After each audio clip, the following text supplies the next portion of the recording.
I know what you did. Strike that from the record. But I had it. It's the fence. We can invite, so we can invite. I knew when I heard the noise, I'm like, there it is again. I just knew it. Yeah, I knew too. I'm like, wait a minute. You had it happen before? Are you familiar with that? Yeah, well, we had about 20 residents in here. Oh, It's good. Debbie has been just saying. That's us. Okay. All right, ask Melissa to join. Maybe you reach out to Greg as well. Yeah, I was gonna say, all the things to be I'm doing. on.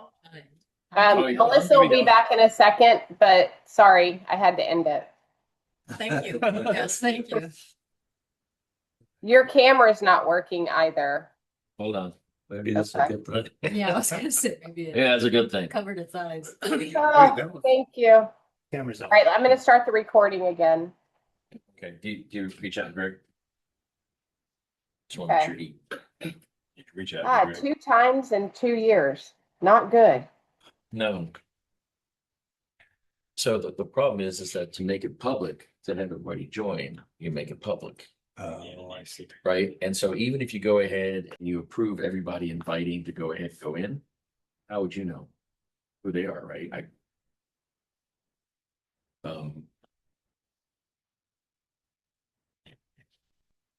Alex, in the waiting room. Oh, so you're back to hosting, Tom. I know. It's okay. Alex, I think you're on. We'll let you continue and I can host it, Tom, if you want. that's fine. Okay. Let me see. Alex, you want to unmute and Yep, I'm back now. was that part of your report or? Yeah, No. I'm not even going to comment on that one. But I didn't hear the board discussion after the water testing comments. I don't have a problem with it. Does any board member have a problem with it? No. There's no financial impact, correct? Yeah, it's essentially I'm switching the parameters at the same cost, so it's a wash to everybody involved. So it's just changing parameters, no cost. And turbidity doesn't really indicate pond health. Is that correct? Yeah, no, and honestly, I don't really see any ponds that have any real turbidity issues. And when we did the prior testing, we didn't really come back with anything on really any of the other parameters that I'm talking about that I was concerned about anything. It's primarily what we're going to be focusing on is the nutrients, which is your nitrogen and phosphorus, and then the algae ID. So those are going to be the key things we're going to be testing for parameter wise. Okay. And then the other thing I was going to tell the board, what I'd like to also do is I'm going to do the same 10 lakes as last year. And my reason for that is because when we had some discussions in the past about year over year loading and what is it changing year over year, we don't really have any good data about that. So rather than testing some new lakes, because I'm pretty confident these nutrient levels are going to be, fairly high among most of the lakes in Celebration, I'd like to get an idea by doing the same 10 lakes as we did last year, how it's changed year over year, and see if there is any significant annual loading that indicates that everything's going to be consistently going up, because that could provide some valuable insight rather than testing 10 new lakes and just going, okay, yes, we have nutrient problems in these lakes as well. I think that's going to be expected. I'd like to maybe get an idea of what the year over year changes are. Yeah. And then the last Go ahead. Sorry. Yeah, so the last thing I wanted to discuss is we did get a complaint from a resident who's kind of on the corner of SV 27 and SV 28 on Aguila Loop. His complaint this time around was related to the littoral shelf that kind of runs between SV 27 and SV 28. There's that wooden boardwalk there where you have the planted shallow area beyond it. His concern and what he stated in the complaint was that his, I believe it was his mother or a family member was having respiratory distress, and they were attributing it to the health of the pond. That pond in particular, SV 27, does get a lot of recurring algae blooms, planktonic algae, and it's one of the ones that will be included. I do believe it's possible that the algae that this pond sees is a form of cyanobacteria that is known to potentially cause respiratory distress and other things at certain times.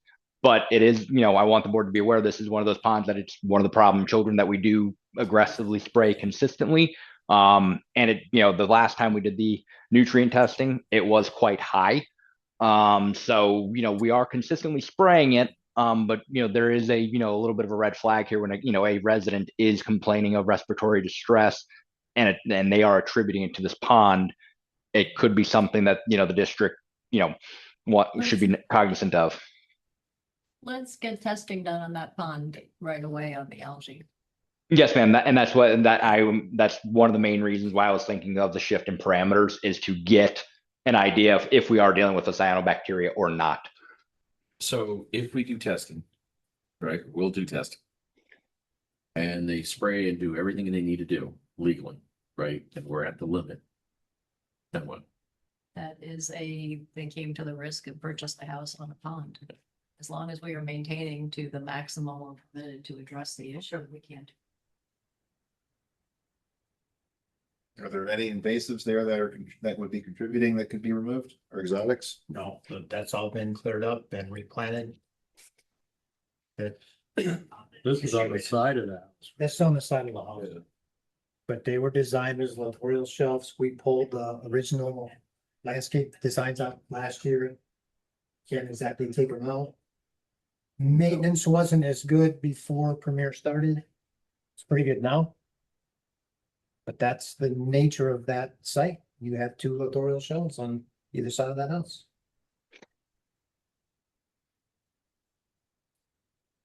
Okay, anything else?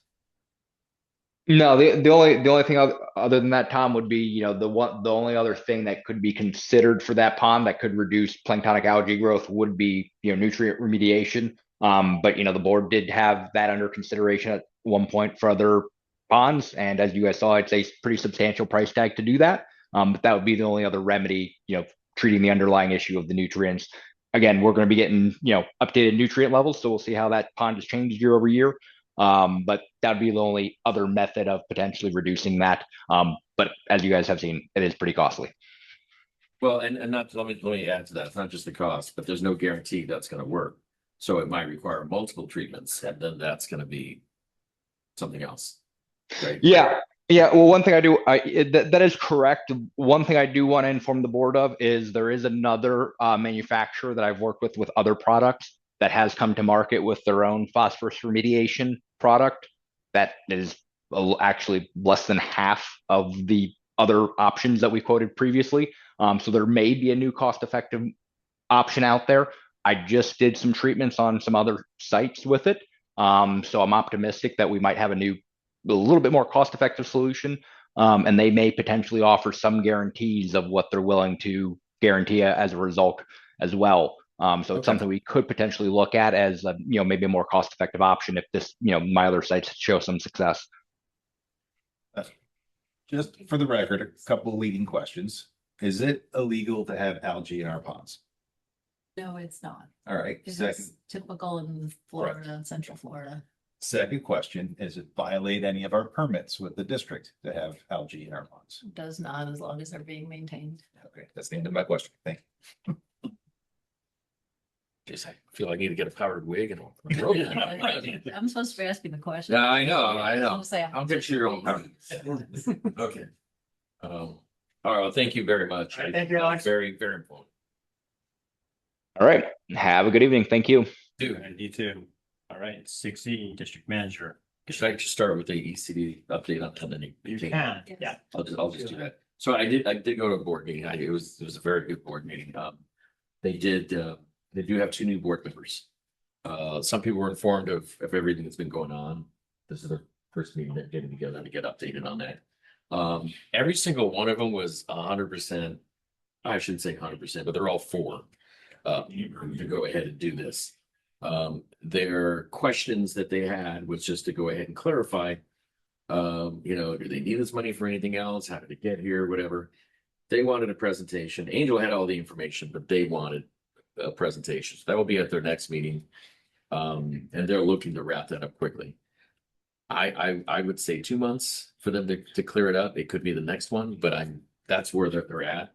I didn't receive any pushback. They all understood it. They all wanted to help the community, but it's just one of those things where, again, two new board members, this is the first time they're hearing about it, and one of them was the attorney that worked with us before we were on Crow for the charter. So, yeah. John McGowan. John, yeah. So he's well versed in Disney and everything else. So, again, they're just trying to make sure that they got their T's crossed and I's dotted, because that was the first time those two board members. So no pushback. We're not waiting for that. Oh, there's somebody else that against you, man. I'll wait till Greg's here because I want to give him the update. Greg, you there? Yeah, you may not be able to. Yes, Oh, yes. Okay. Yeah, so just feedback, Greg, from ECDD. I'll repeat it because I was slow and having you join. Just two new board members that want more information. They're going to go ahead and present that at the next meeting. I would say give them 1 to 2 months, right, 2 months to finalize it. There was no pushback on this. They were pretty positive about it, but they just wanted to make sure that they were sure on everything. And that's all I got from the meeting. All right, so let me dovetail to that. That's something that's not really on there.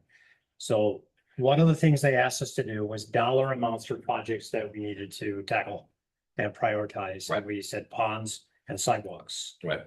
I had provided them with the inventory I did for Central Village. About 2,000 panels. It's probably 10 to 20% higher than that now, because that was more than a year ago when I did that. If we wanted to say today, let's knock out Central Village. You're 1.3, 1.4 million. So being pretty confident that that money is going to come. Is there any discussion? Would you want to move forward with that? We moved into, where are we today? Well, that's on my side today. Oh, okay. Persimmons. Yeah, so I've started marking panels in Central Village. If we wanted to move forward, go ahead and establish the budget and then reimburse it once you got that money. So why would we do that? Are we getting additional So, lawsuits or? One, there's currently 5 pending lawsuits. 4, and I think all of them are in Central Village. That's the oldest village. And the most trees. And the greatest amount of damage, so, Is there a certain area that they're occurring? no, it's all over, I think, but there's 2 that are downtown, one was on Front Street. I'm not sure where the 1-year deposition is coming with. I know there was one not too long ago, Sycamore Street. Lines. Yeah, Lines. Indigo. yeah, most of them are in around Central Village. So what we're doing is we're accelerating the sidewalk replacements to get ahead of the fact that we're spending a heck of a lot on lawsuits. Is that right? Wouldn't say accelerate. We're done with North Village. Well, no, but wait a minute. No, we are talking about accelerating because we're asking the board for more money Oh, well. for more teams to work on more sidewalk. Correct. Right. The initial discussion last year was we probably budget 1.2 million for sidewalk work. And now we keep coming back and asking for low time. Last time we spent the 160 and we got in this area where we didn't have the work to do. I sent the staff to Tampa. Right. When they're here and if rain day or we have a storm or something, you have additional staff members that are doing a ton of work here that you're not paying for. If we don't have that budget established and so I think we are. I see what you're saying. There's stop and go, Yeah. rather than just keep going forward. Yeah, so if we had that budget approved, the $1 million+ budget, we'd hire extra staff, we'd keep them here, we split into 2 crews. We don't have enough staff to do that right now. I can add staff if I know it's not gonna be there to We have support. something to. Yeah, so we're kind of in that limbo place. Tom said the next couple of months, I'm pretty confident I can convince them to move forward. The lawyers have agreed on everything. The new board members are asking for specific numbers. And John McGowan I just got on the board, you're asking to give millions of dollars away and I don't know what the money. Absolutely It's understand a that. process, Well, guys. it's gotta be, Yeah. anybody would have to do Correct. that, so I wouldn't vote on it either. Yeah, so I provided them with that inventory. I'm coming back this month. They have our pond inventory. What was the number that you requested? But I didn't request any number. We showed them what if we did ponds, we were in the $9 to $12 million if we did all of the ponds. Noting that would be multiple years before that got put in. And at that time, it's probably 4 million to finish the rest of the sidewalks. So they asked for specifics. So what I'm gonna do this time is I have re-inventoried Central Village. Here's what our cost is. We think it's gonna be 1.3, 1.4 million to do all of the work. And It's gonna break down by years or? We don't know what they're gonna, we started asking for 8 million on the split and then they Yes. came back to like 3 million. So we don't really know what they're going to end up with. That's my feeling and I've never gotten feedback from no, their attorney on. What's the best way to position it, so it's a kind of a no-brainer over a phase period of time? 'Cause if we blow our. we So don't go the about amount, it, Jan, what we talked about, the amount that's gonna go into the interlocal agreement would be just the connection fee, which is $3.8 million. The rest enterprise would retain. What's the rest? It was the fund that they had found in the reserve fund from the bonds. Which is a maintenance, which is Yeah. the maintenance portion. And we had worked with bond counsel, and argued that since Celebration residents were paying the most of those fees, that they should have. to pay for those. Yeah. Is that a ratio or formula to And they arrive at probably 3.8 or? Well, we came up with a higher number, but they came back with the improvements they needed to do. That's why the numbers got shifted. Yes, and there's the new or not new, but the existing property on the other side of I-4. Disney wants to make sure that money is retained for that in case they ever want to do anything on that side of I-4. which means they would have to upgrade the infrastructure here to support the new development. That, correct. How long a process? Is this something you need to come back next month with an actual budget to get approved? And hopefully by then you'd have a feel for the. I don't think so the CCD doesn't have to come up with the budget for this. It's just, Carrie just has already given the numbers and given more specific numbers and that's it.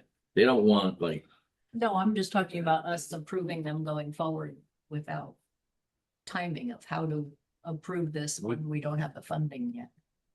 It would come out of reserves. yeah, And it would then come out of reserves. When the Reimburse funding comes, it would reserves. replace it. So, And why does Disney want us to, maintain some money for the other but side? that's CCD. That has nothing to do with us. Yeah, If they're asking that's up to them. That's Correct. nothing to do with us. Well, I'm open. I want to hear what the, yeah, I just with their initial thinking. Where do you think that ask is for the number to be efficient to be between budget cycles?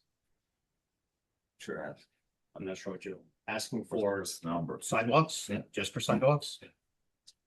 1.4. If you wanted to knock all of Central Village out, it's about 1.4.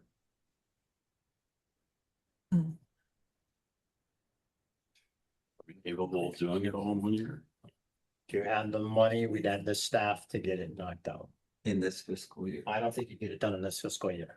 Well, that's, what's the portion of that that's gonna be done in this fiscal year? All right, so where are we? Say March, April, May, June, July, August. We've been averaging about 30 panels a week.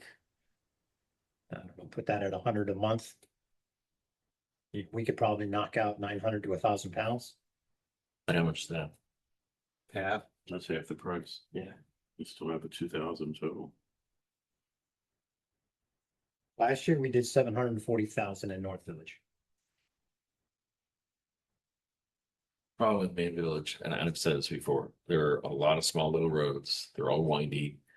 Beautiful little cul-de-sacs and everything else with 15 trees on each little cul-de-sac and with, it's just, there's a lot of sidewalks. Got the greatest concentration of pedestrians, I'm sure.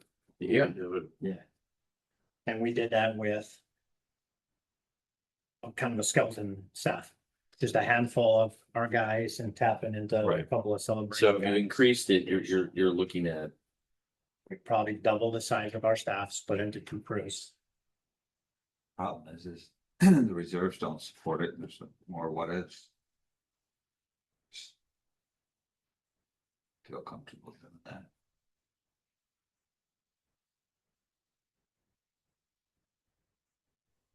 Dave, what do we have available reserves there?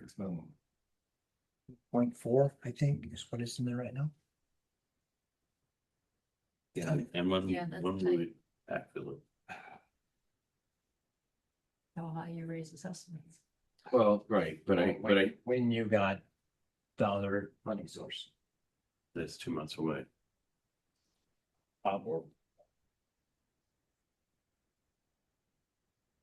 it's a little risky.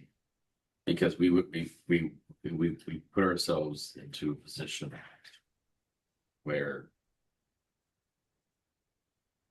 so if we did that now, you all gonna be okay when we raise the rates again, 20-25%? right, Okay, I'm good. no, I'm saying, no, I agree, I agree what it does, what it comes down to. It's what's gonna happen. Right, because the reserves can't be that low.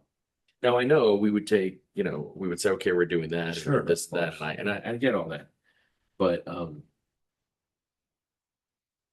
still makes me nervous. I won't lie to you. I understand it. Which part makes you nervous? To take like a million out right now of reserves and bring us our reserve level to here, because those are the facts. Well, that's what reserves are for, number one. Number two, if you do a reserve study, it actually forward-looking brings it down to a zero, fix everything. That's the problem, though. I don't think we're gonna be fixing everything. Right, There's there's a lot to fix. flawed for a million years. But that's so the concept that you bring reserves to zero isn't. I understand. Yeah, but our reserves were never concepted to have all the sidewalk repair and the All at concrete. once. It's way under reserved for the realities of our system. Then you gotta weigh what's more important, sidewalks, ponds, or both at the same time? Sidewalks. Think about it, yeah. Think about it. Nobody's getting hurt or we're not getting sued at a pond. I just- Right. I They're getting hurt. I know. Nobody's getting sued at the pond or something. Russ and I've had this discussion several times. Then you're talking about delaying ponds, what you're saying. Yes. To reallocate. That's a better idea because it's the priority. That's our greatest risk and exposure. And we just approved the contract for ponds. We don't have to- In a phased way that we can, we didn't sign it, we didn't build anything like that. Yeah, I still think if there's a big portion, like you said, phase way, it might not be, we don't want this, we don't want this, we want this, and start that on a small track. Okay, so let's go to the next compromise, which is the next discussion is ponds. So we met with, Bosco, I don't know his first name. He came out, he spent the day with me, we looked at the ponds. Mark was busy having surgery and couldn't join us. I offered a wheelchair and he was still behind. He was busy having surgery. Nobody's busy having surgery, by the way. Disposed. Unbelievable. Yeah, so included in the agenda are kind of Mark's reading of ponds. They sent me pricing back. If you did the first 5 ponds in there, you are at 560,000, I think. You already set aside 730,000 for ponds. So you could do both. You could dedicate the $560,000 that you already have set aside for ponds, move forward with those first 4 or 5. And you still have a couple $100,000 balance where like, okay, we'll just take that and push that towards sidewalks. That buys you, you don't tap into your reserves, buys you a couple of months to see what comes from ECDD. But if it's- I'd be more comfortable with something like that. 100%. Dan, let me ask you a question. What is our exposure in these 5 lawsuits? What could we possibly have to pay? I mean, generally, it's the $50,000 deductible per lawsuit. But Two hundred if, fifty thousand but dollars. if they find it's not within the scope of the policy, if somebody finds fraud or negligence or something, then we could have more exposure. But we haven't had a case of that, correct? We have not, So. but we've not had nearly as many as we have now. No, there's the This is, last 3 that I did, It's a, one was 75,000, I think. The other, we negotiated down to 10 and 12, Yeah, and they started at the top and our lawyer just said, yeah, no, we're not doing that. So. And the last one just went away. Their lawyer came to the deposition and said, I'm no longer representing this client and Yeah, so we don't know if they're gonna get a new lawyer or Yeah. what happened there. But what's your frequency for lawsuits? well, every couple Well, months, we go- 6-8 weeks. Yeah, it seems It like we're ebbs and getting flows. about it seems they're getting much more regular. It used to be 1 or 2 in a year, and now we're getting 1 or 2 every month. Right. I think and the biggest concentration is Main Village. Yeah. We've got to get on to it to a certain extent. In that 5 phases, there's no other, is that the best way to break those phases on the ponds, in your opinion? I think so. The highest risk or highest exposure, I think. Worst condition, highest exposure to pedestrian traffic. Yeah. Those were the ones. I don't know, I'm more comfortable with that. I just Yeah, I would. bringing reserves down to 1 million. It's like you're past the red zone. Yeah, and we can increase the bond scope in a couple of months. Yeah. And So that'd be our it choice. gives you a couple $100,000, so I would certainly do that. That one phase. The other option is to suspend that phase until the new budget season and put the entire 700,000 towards. Which would wipe out your stuff and mitigate the biggest risk. Other option. We forego the ponds because there's no imminent danger. One was gonna, Well, don't we have one pond that is, that we had somebody fallen? Like cars going. I've seen people try to swim. I see people jump in. It's a little different. Okay, I thought somebody got stuck in a pond. It would be confusing my ponds. so one option is to repurpose those funds altogether and capture the most economies of scale before the next budget cycle, 700,000. And then postpone the ponds until the new budget cycle. So question on that thinking, if we do that, what does that do to the contract that we're doing it? Because that was based on, It probably negates their pricing and then we would have to go back out, do a second RFP. that. Well, I mean, I don't, if we get the money in 2 months, not. They're gonna come back with the same deal, I would bet. The market's soft. Greg has raised his hand. Oh, Greg, go ahead. Hey, sorry, I've been listening on and off. Can you guys hear me? Yes, sir. Okay, just a comment, and I'm not necessarily in disagreement. I'm just kind of thinking about it as I'm listening. I mean, the idea behind the ponds restoration was, Mark telling us being out of compliance. I mean, that's a life safety hazard with somebody falling in there, and luckily it hasn't happened. But I just want to make sure we're all on the same page as to why we're doing those. Yeah, and I think, yeah, there's a combination of that. There's litigation. There's everything, because everything's litigation.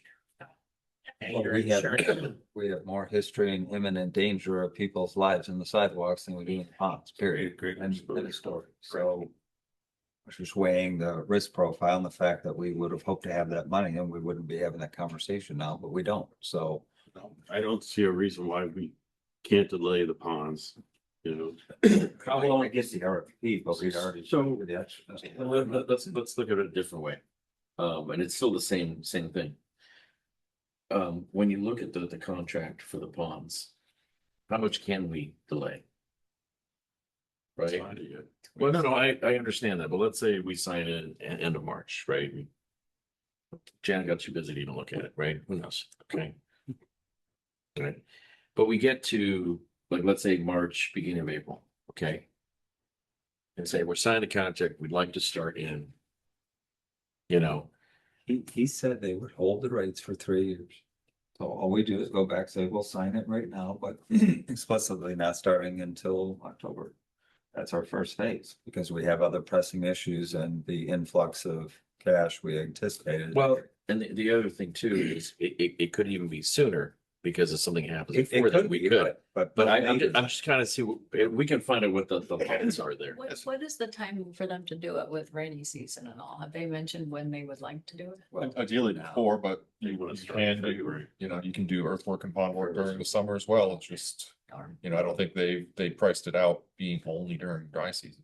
And can we reduce the first phase to just one pond? You know, So just to kind of. can we maybe find out that, because like, I think if we have all this piece of information, we can. We can't, say, we're back together in 2 weeks. We're back in here in March. right, we can go ahead and say, okay, that's what we're doing. Yeah, that's a meeting, not a. Right, That is a meeting. We can add that to the agenda. Yeah. that'd be like the first thing and say, okay, that's what it is. Do we have the pond list to get the contract started? Or we're still deciding on We have the pot list. of the And we ones we looked want to at- we do? looked at the top 5 or 6, the pricing I got from them. And 3 of them are golf course ponds. Yeah, it's So an issue. just Get those 3 and just do the other 3 or less. Okay, so we'll start with again, looking at March tenth. We have some, Moving this one with the Yeah. other 5 in September. I kind of like, if we can figure all that stuff out and then we're like, all right. That seems to be something that's doable. Okay, so let's get some clarity. We're gonna push the ponds off.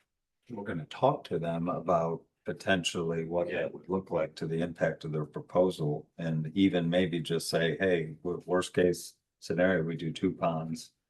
Keep it under 150, pick a number. Right. Whatever the We're number just kind of, And then we'll kick the rest. Here's the situation. We have limited funds. We can't tap into reserves and we've got a pressing issue of liability with sidewalks. We gotta reallocate funds. Yes. So are you allocating the reserve funds in the budget that we No, have? no. For sidewalks? Would repurpose the funds for the ponds to decide. That's what I'm asking. You have 700,000 that we pulled out of reserves that we set aside for ponds. Oh. oh, yeah, then yes. Allocate those. I was thinking like, wait a minute, I was thinking, wait a minute, you're exactly right. No, but he's talking about 150,000, I mean, save 150,000 for bonds. Yeah, maybe that's our resistance point to keep them in the game. I don't know, but that. See what they say. That's enough to keep them in the game, you know? If you were gonna do that, I'd pull 200,000 out. It's $186,000 to do Mark's #1 pond. She has highest exposure, worst condition. I pull $200,000 out. So we do that as a test case, we proof of concepts there, then we roll into the other schedule in your budget season or whenever we secure the funds. And then take that 600,000 and put it to Russ to finish. That's what we had. Okay. If you can get them to do that, then I think that makes And sense. rather not push this up anymore. No, I No, I don't think we At want least- to, but we're just kind of, Oh, yeah, sort of a no later than October. no later than, but it could start in 3 months. September, and we'll just pay him in October. Yeah. Or you could start earlier. you sell cookies.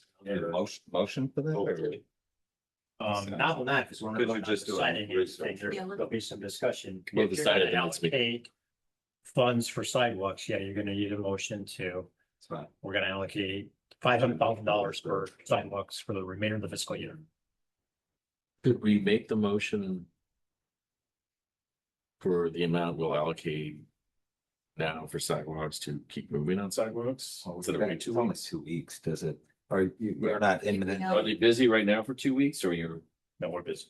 okay, so then we can wait till March We 10th. got 100,000 probably less out of that. Okay, so we can wait till March We 10th. got Okay. So we push that as well. Yeah. Okay, perfect. That takes. All right, let's get on to the important stuff. So, and now Greg is still there, so Yes. board meeting dates. So March 10th is the next scheduled meeting. Yes. You can make, Dave, you cannot make that, correct? March 10th. I cannot make them. Yeah, everyone else can make it, so we're gonna keep that date. We're cute. I thought we were doing March 9th. We can't change the date because of we don't have time to re-advertise and. So we're gonna keep that March 10th date. So it's 5 o'clock. Yes. First 30 minutes, I could probably correct you. So just keep going. Very good. Okay, so the dates that we have to move. We can't have people attend, March 23rd. April 6th, April 20, May 4th, May 18th. Most of you can make those dates. We can make all those dates. I can't April 6th, I can meet the rest of them. I won't be in the country, so that's fine. Can somebody else? I come expect April you- 6th? I expect you- Then can somebody else come April 6th for? That- I'm in for it. 1, 2. So that'd be Jack. Can you make April 6th? Yeah, Jack, Right. Jack was I'm good good for for all all of the those dates. dates. No, Don't worry about Craig. No, he may or may not be around. I would ask Greg what his schedule or commitment is for those dates. He's muted. Which ones are budget and which ones are? The ones at the end of the month. Yes, April 6th, May 4th are budget meetings, actually. The budget has to be, the tentative approved at the May meeting, and then the adoption is in July.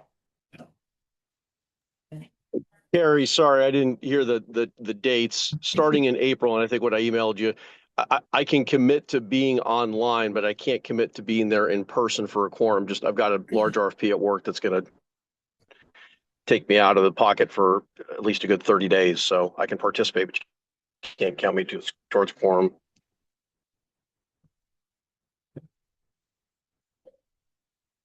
So the only date in question is April 6th, and as long as the three of you can make it, we have a one. Mhm. All right, so you'll need a motion to move forward with those dates. So moved. Second. No Angel. discussion. Any more discussion? No. Angel's in the waiting room. How did she get in the waiting room? How did that She happen? might be interested in the dates. We got her. Will you send those?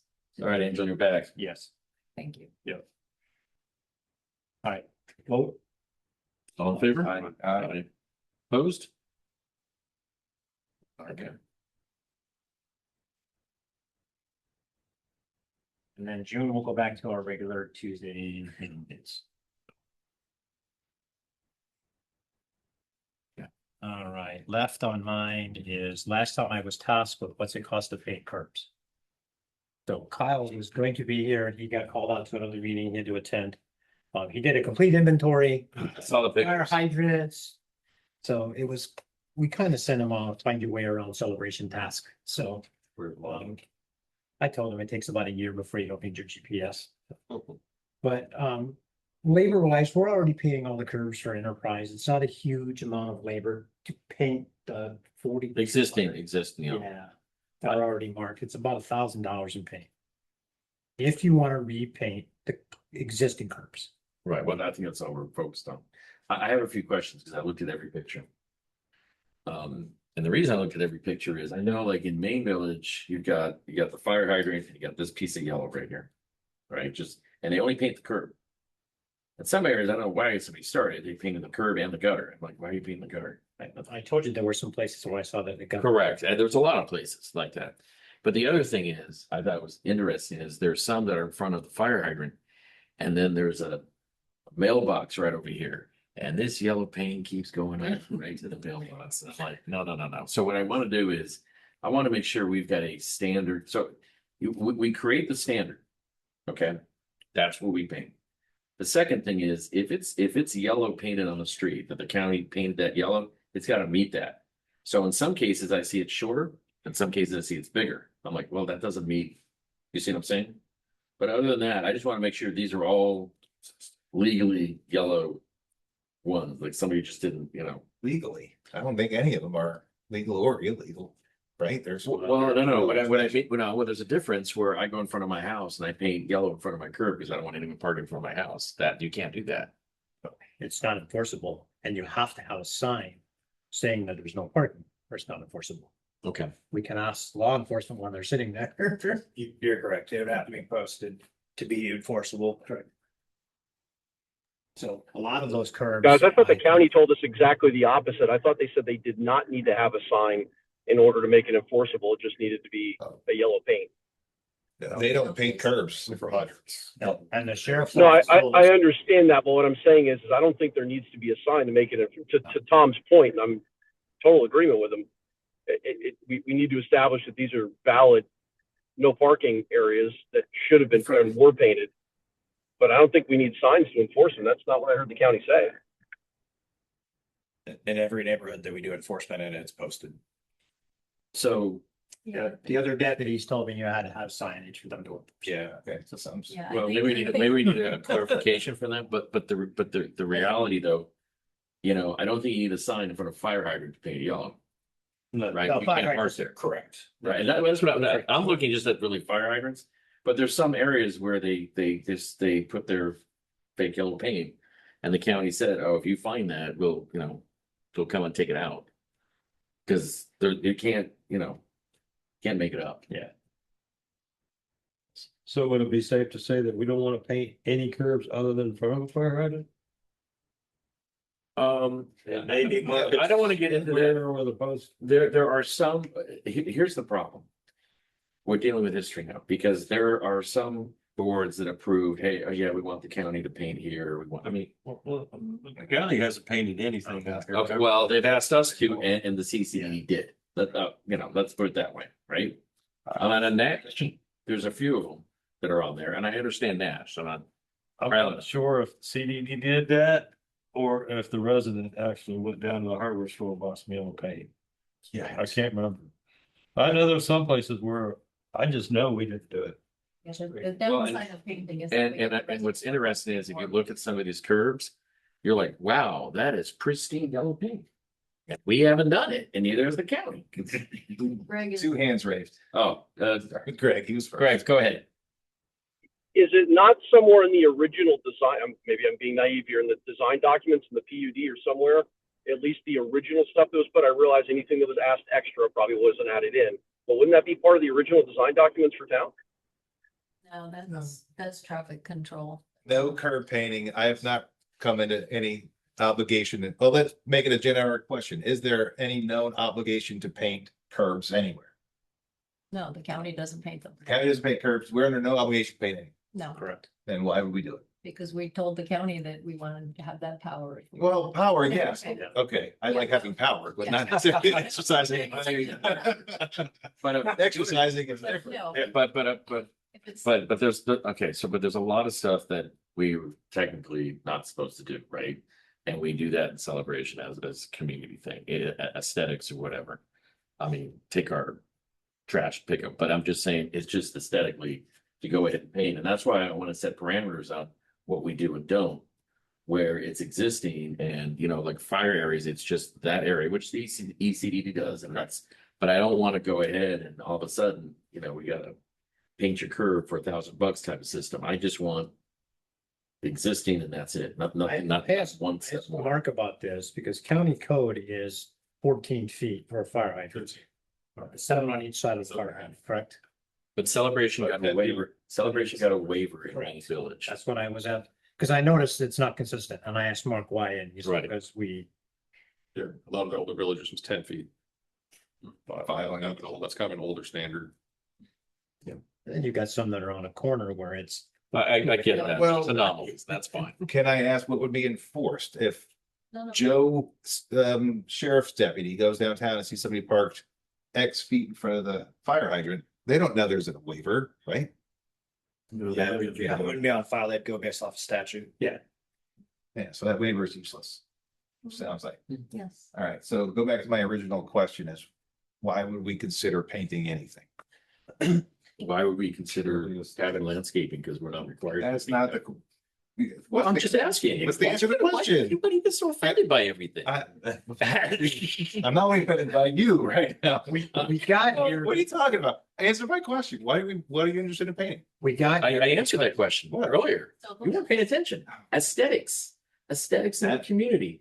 For celebration to look a certain way. That's exactly why we do landscaping, which is why I brought that up. But if there's a certain way that people have to take care of their homes, it's just part of what we go ahead and do. But your opinion is yellow paint is aesthetically pleasing. It's in case of what we have now, absolutely. Please. Yeah, absolutely. we get a I lot mean, that's of- my opinion. I mean, I don't expect everyone to agree with me. I'm just saying that's my opinion. No yellow paint is aesthetically pleasing to me. Then you need to pressure wash and get rid of it. Need to remove the existing. Yeah, calm your nerves, That's- yellow paint. That's fine.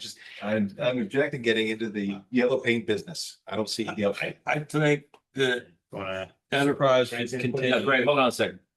Go ahead. I think Enterprise should continue to paint in front of the fire hydrants. Yeah. Oh, Well, they decide that. so, hopefully you don't want to park right in front of the damn fire hydrant. But But then the fire truck comes by, you know what they'll do. Oh, hold on. So Greg, go ahead. He has his hand up. So regardless of whether or not we agree on whether or not we should or not, what I think I'm hearing is we don't know what the baseline is, nor does the county, of what was originally tagged around town as being no parking areas. Is that an accurate statement? Yeah, I still. I don't think it's originally tagged as what the statute says it's supposed to do. It's illegal. Okay. I mean, it does make it a bit of a difficult task. I mean, to answer Dave's other question of why would we do it, and I would disagree a little bit with Tom there. I mean, sure, the aesthetics of it, but there are things to Tom's point that we do for means of safety that we're not obligated to, but we do anyway. That should be the county. That's mosquito control. That's removing leaves from the sides of the roads. Those are all things that we're committed to for $250,000 a year because we realize from a safety perspective, it's in the best interest of the community. If it's a low dollar thing, if what I thought I heard was it's a couple $1,000s of paint, if we could identify the areas, then I'd absolutely support that because it's enhancing a safety thing that, oh, by the way, it blows my mind. The county is not under a legal obligation to maintain fire lane markings like they're required to maintain all the other signage. I mean, that answer just eludes me, but regardless, that would be why I would do it, is purely from a safety perspective. So I want to add something to what you said, and I think whether we want to or not, right? I think is if, let's say we want to, okay, then we're going to paint existing. If we don't want to, then the next question would come in. All right, so the areas that we have that say no parking, we got to get rid of them. Yes. It's either one or the other. Do we all agree on that? Fully Yeah, agree. I mean, not the fire hydrants, that's different, but everything else, because it doesn't look like people have painted yellow curbs, so it's like either all or nothing. I'm Does that a make big fan, sense? yeah, I'm a big fan of nothing. And I understand that, I know, but I'm just saying it's just to be, consistent. I'm confused a little bit. You mentioned ECDD is the one that does the paint. They can paint them. They own the fire hydrants. So fire hydrants only. Let them do the fire hydrants. Why would we paint anything else? And I'm okay with that, but then we'd have to clean it up. We have to take it up. Let it fade out. Or just not Well, paint it anymore, let it fade away. but I'm gonna go back to it. It's not the problem of just fading out. That's the aesthetic part. Yeah. The problem is there are some that they're brand new and no one's painted them. So we'd have to get rid of that. Or You see what I'm saying? don't ever paint that again, and if they wanna, We don't, well, no, we can't let people paint. yeah, the side. that could be a problem. So I've seen all the curbs will be painted. And maybe for the curbs, and I don't want to spend too much time on it, but maybe for the curbs that are like freshly painted. We have folks here that say, hey, if you notice them, let us know. I think. And hand that over to the county to go ahead and say, because what's gonna come in is they're gonna go ahead and say, CC, you did this. We don't say yes or no for this stuff, right? We don't, we haven't. This goes back to the county. If they wanna change let them paint it. No, but the issue is Well, I mean, if we find existing ones If that they shouldn't be find there. this, then let them have it removed. It's Well, they their- would, because they their said we curb. don't do it. They said they would. They did, in the meeting, they They did say they said, would. so they did, so we'll reach out to them. If we can identify them. We'll see that. Yeah. It's like, Well, at least, at the very least, say, yeah, we have not approved that at those locations. Okay. Great, if they could. Yeah, code compliance too, if they can find. Mhm. So, I mean, again, I have my opinion, but if the board says we want to do this, okay, but it's gotta be one way or another. No, is there a motion that we're considering here? so. No, I think we just wanted to know how much it would cost, and we would do that in the budget, and we could say yeah or nay. Yeah, I had brought this up when we had the meeting with the county, just to be able to get a number to know what Yeah, and order then of we could magnitude decide we were here. talking, Yeah. so that's all. Business items, pond done. Right, restoration, we already talked about that. We talked about the meeting Mark and I will have this week. Once we get times and dates flowing, so pull it. Consideration of sweeping agreement. So the contract with USA expired in February. We wanted to get it consistent with the fiscal year. We're trying to get all of our contracts on the fiscal year, so we can change the dates on his contract. It'll terminate at the fiscal year, and then I think he has one more year that we can extend it. So What did we spend last? So it's 65,000 for the regular 23 and then 4,000 for a vacuum. What did we spend last year? I don't know, let's go back and look. See what that was, so. There was no rate changes, if that's the question. No. Oh, the question is, because it just says it's, it is, $2,750 for 23 times, 63,000 plus 4,000 per vacuum. What did we actually do last year? I'm sure we spent every penny of that. We're like 95. I think we picked. We do right about 100,000 a year, I think. That's what I. So was that, we did vacuums or we did more? What was that? That was because Sweet Street. No, No, he delineates the difference between Sweet Street at Yeah. 2,750, 23 times and 4,000 per vacuum. Yeah. I'm just curious. we get a lot of complaints. Picks up the leaves. Leaf season, he takes the vacuum. Yeah, I haven't seen a The vacuum streets for are a all while. wild, so that's. How do we know the difference so that it's another 100,000? And there's certainly no obligation to do this, but I I guess see what you're saying. Where's the checks and balances? I have no idea. I mean, it seems very vague. On our grant. Joe, are you saying as far as bringing in extra sweeps? Is that the question? Just looking at it, I don't have reference for last year, just looking at it saying, he said 23 times. 2,750, that's $63,000. $4,000, what did we spend last year? Where did we spend? How do we know? Was there in balance? Yeah, was there a schedule tied to that 28? There was. There's a schedule when he Yeah. is posted. It's on the Should website. be on the website. So there's 23 times on the schedule if I pull it up. Probably more than that. Yeah, I think it's a lot more than that. Oh, okay, so maybe that's the challenge. Yeah, and I haven't seen a bill for Vacuum. for vacuum, yeah. I would think we're gonna get one, it'd be down, let's, They didn't put that in there or something. I don't know. I've never seen that. So. Sure. So this is just extending. That the it 3 months. was for, it was for, Correct. it was for leaves for certain areas. It wasn't like, well, I'm gonna So take it and suck it off. We did a $100,000. Yeah. We did it 36 times last year. It's on the schedule for 36 times. Now I'm gonna go. You can now actually pick some schedules if you would like. I think we did a good Well, that's what job. I'm trying to, again, the problem is we've got. Just a lot, we're just spending, we gotta figure out how to stop, make sure we're spending the money in the right places. So I like the leaves picked up, I don't fall on my bike, that's great, but. It's another, it's like $100,000. So how do we tighten that up? Don't know, just seemed vague.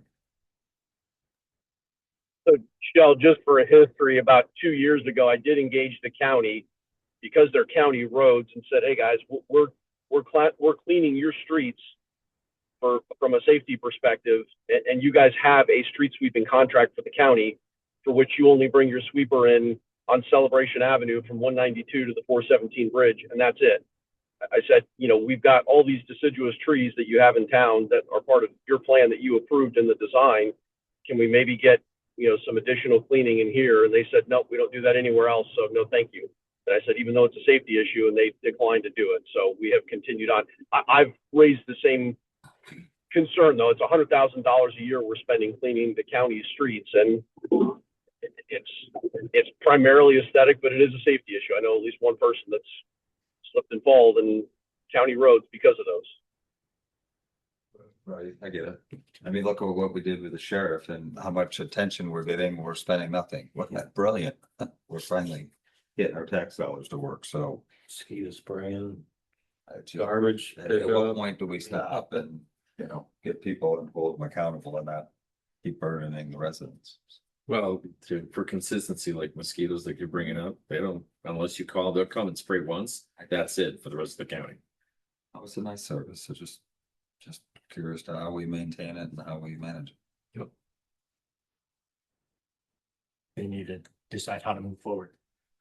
Make a motion to approve or not approve, To approve until October 1st. and then fiscal year. Yeah, I would move to approve. Any More discussion? discussion? No, I mean, I get it. I wouldn't stop it for this fiscal year, but then Well, we can, I tighten up the schedule and but that's, I think, what we could do at limit our exposure. again, in the budget meetings, we might, these are the discussions we would have. So I would, how about this? How about we approve it, but with no less than, how many months we have left? 8? It goes through September. So Yeah. how about we agree, I would make a motion to approve it with no more than 16 sweeps times 2750 for a max of X during the stub period, and at least put a contained limit. It might not be that. I mean, you gotta remember this time of year, it's every week. When we get into like April, May, once a month. Yeah, Well, then you can- there is a published schedule. I Yeah. didn't change the schedule. The published schedule for the duration of the contract then. When cities are bad, we're sweeping, and when they're not, we're not. Yeah, but yeah. So the service. It's a guess, I mean, we might be off of. Well, and he'll also go back out, because I know we told him last week, we didn't think he did a good job on like heel loop. He sent guys back out and did it a second time, and there wasn't a charge for that, so it's hard to. So if I'm looking at the schedule here, I see February 2025 to January 2026. I don't see it for like the rest of the fiscal year. But you're looking at four So times a there month. is no published schedule for the rest of the fiscal year. Is that what you're telling me? Yes, but if I look at the past one, you could see what you were saying, Russ. May, June, July, August, September, it's one time a month. February, March, April, it's four times a month. October, three times a month, then we get to four times a month. You know, it's kind of like when you cut the grass, when you hire somebody to cut the grass. If they mow it every month and they mow it once a month, they're still charging the same monthly rate because it's spread over. So I'm okay. I'm not gonna approve it just with an open blanket. I would just. That's fine. For a maximum amount of times period, figure out how to do it within that budget. And like 8 months, and then we go into budget season, figure it out. So technically, according to this, going to last week of February, that would make it 14. That's, I'm going, because it'll go to September and October 1st, three times. Because May, June, July, August, September is one time. According to last year's. I'll give you 15 times 2750 is for a maximum of $41,250. Sold. That work? Can we do that in? Are you guys gonna amend? I didn't do this contract. I think Angel did. Well, it doesn't say we have to. It just says that that's what the dollar amount is. Doesn't give a mandate from what I read. Or just an addendum on it and say, this is, it's gonna follow this schedule, do not exceed. It's include all the surfaces on A and B, so just under the service schedule, put the number of times. Yeah. Yeah, just add that. Yeah, the contract is per sweep. I don't think we need to change any of the language. We can limit that just through staff talking to him, but I think just extending the contract out is all we need to do. Yeah. Yeah, just the service schedule. and- Yeah, just I want to be clear what we're managing the staff to do, so we don't rack them with bills. Now, Yeah, I agree.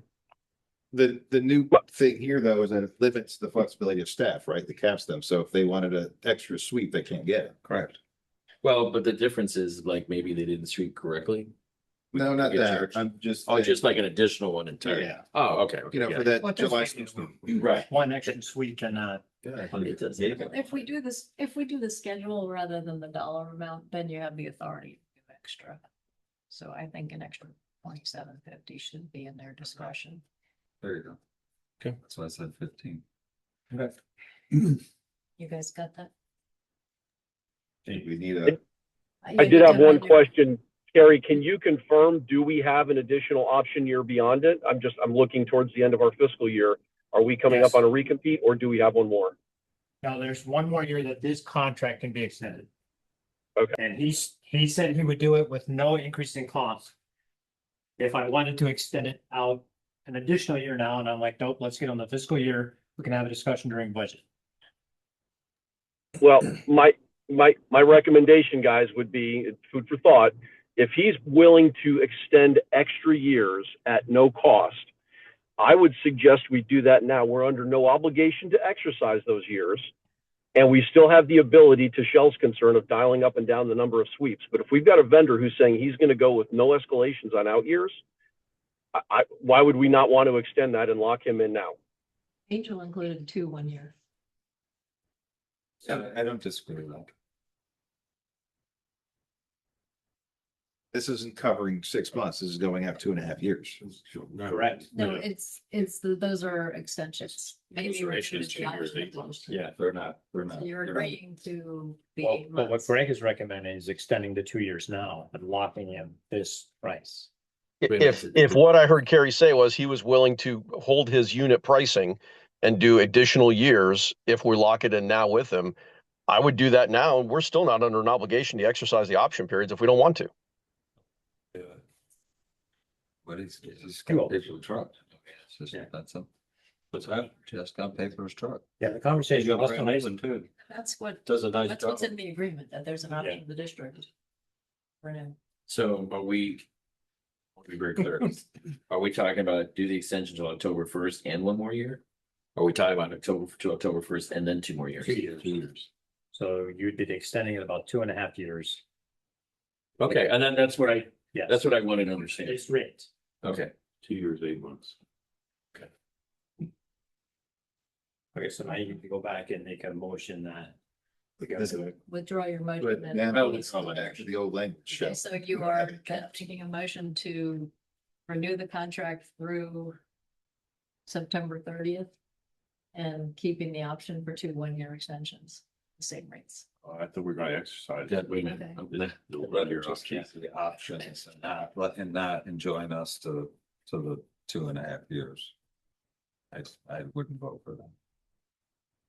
So you want to extend it to October first, And that's it. And and let's talk and about, then the option for 2 more years. and then an option for 2 more years. Yeah. Lock it. Yeah, to Greg's point, if the option's on the table to lock in pricing for 2 years, Everything's after October. I think we should, Do you want to make the So I rest? think it's September 30th, 2028. So it's accepting this as written. Yes, except With a limitation of And 15 15 by instead staff of- for 2750, which is what? Instead of 42,000 23. with a stub period. Correct. the alternative from Greg is to make this a new contract by locking in those extensions at the current rate and not putting those stipulations in. That is Greg's recommendation to make it a 2.5 year contract. That's under the, I mean, Jeff's not here to confirm, but if you have it on good authority that he's good with locking in pricing for 2.5 years under that. He did, Well, why he don't, did tell Russ and I he'd go out the 2 years no contract with no increase. well, if that's the case, why don't you just tweak the language? Maybe renew the option of the district for 2 additional terms at the same Yeah, time. set that's forth. what. Without having, That's it's what- the same thing.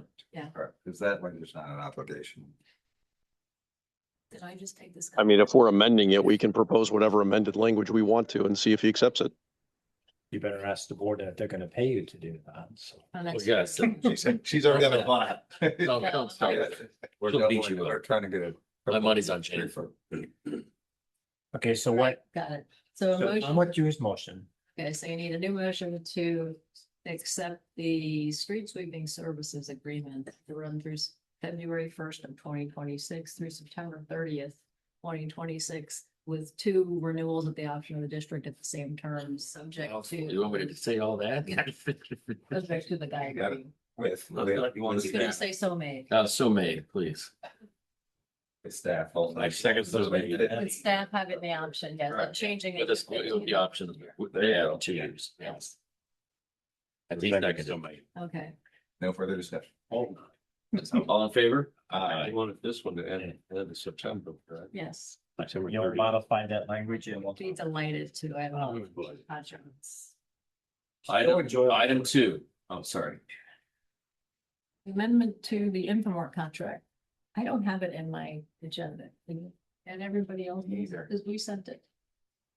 This Greg had done the amendment and we tweaked it just a little bit. Consideration of amendment. Yeah, actually, it was the language that Greg had recommended or proposed, and I'm not sure why. We had, yeah, we had just tweaked it a tiny bit. It was pretty darn good. Because we talked about it at our pre-agenda meeting, like that has to be in there. Yeah, here, I have a copy of it, but that's not gonna help anybody. So before there's any discussion, Chris Therese asked me to read an email that he sent to Tom and I and Angel today. And I'll just read. I it. briefly looked at it, but I thought, let's read the whole thing in the meeting. Yeah, so I will read it verbatim. He cites following clause 210, contemplated in the statement of work. This might be Greg's language. Yeah, he's referring to Greg's. Yeah. He's referring to Greg's. Yeah, so he's highlighted what Greg submitted as contract modification language. As contemplated in statement of work, exhibit A, Florida statute 190.007, other applicable statutes as exist or may be amended by the state of Florida from time to time. Service company shall provide a district manager to fulfill functions as defined in this contract and under Florida statutes.